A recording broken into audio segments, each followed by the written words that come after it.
C'est une expérience étonnante, extraordinaire, que vivent pour l'instant 6 étudiants de l'UCL en plein cœur du désert des Gobelins dans l'Utah, aux États-Unis. Ils se comportent comme s'ils vivaient sur Mars. Il ne s'agit pas d'un jeu de rôle grandeur nature, mais bien d'un projet très sérieux, financé par une association internationale de scientifiques. Benjamin Domry et Lucinda Doven ont voulu savoir comment ça se passait pour eux, là-bas. La station Mars Desert Research dans le désert des Gobelins de l'Utah. Les couleurs sont mises et elles sont belges. 6 étudiants de l'UCL vivent reclus depuis 11 jours dans cette station. Pour y entrer, il faut respecter le protocole. Demande accès à la base, demande accès à la base. Accès autorisé, vous pouvez rentrer dans le sas. C'est bon. Une fois le sas passé, la porte s'ouvre, enfin. Bonjour et bienvenue à la station MDRS. Je vous en prie, vous pouvez rentrer. Nous sommes au rez-de-chaussée d'un habitacle circulaire, la réplique parfaite d'un tronçon de fusée qui pourrait être posé sur Mars. C'est pas très grand tout ça.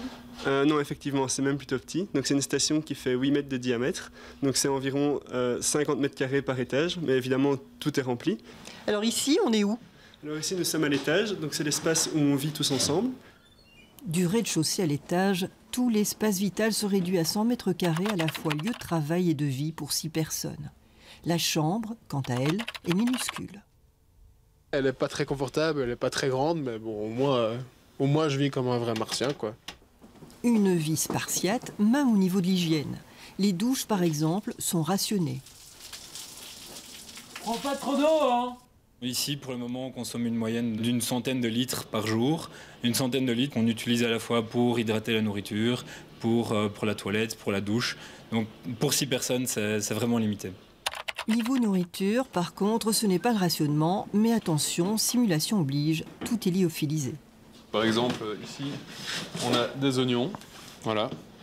Donc c'est des oignons lyophilisés, tout a été vidé complètement de son eau pour pouvoir le conserver beaucoup plus longtemps. Et par exemple, ici, ça, on dirait pas, mais c'est de la mozzarella. Donc voilà, c'est vraiment tout sec. Hein. Le temps de préparation varie vachement puisqu'on doit tout réhydrater juste avant.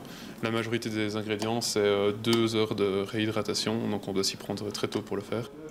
De la patience, il en faut pour vivre ensemble à l'étroit pendant 15 jours. Mais c'est aussi le but de l'expérience. On est à 6 ici à vivre dans une station extrêmement petite. Et on a très peu d'espace intime, comme on l'a dit, il y a juste les chambres.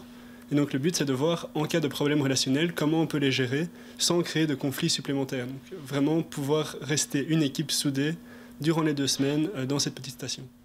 La plupart du temps, l'équipe reste confinée à l'intérieur de la station. Et lorsque certains sortent, c'est 2 heures par jour et exclusivement mission d'astronaute. Pas question d'aller prendre l'air pour le plaisir. On ne peut pas sortir.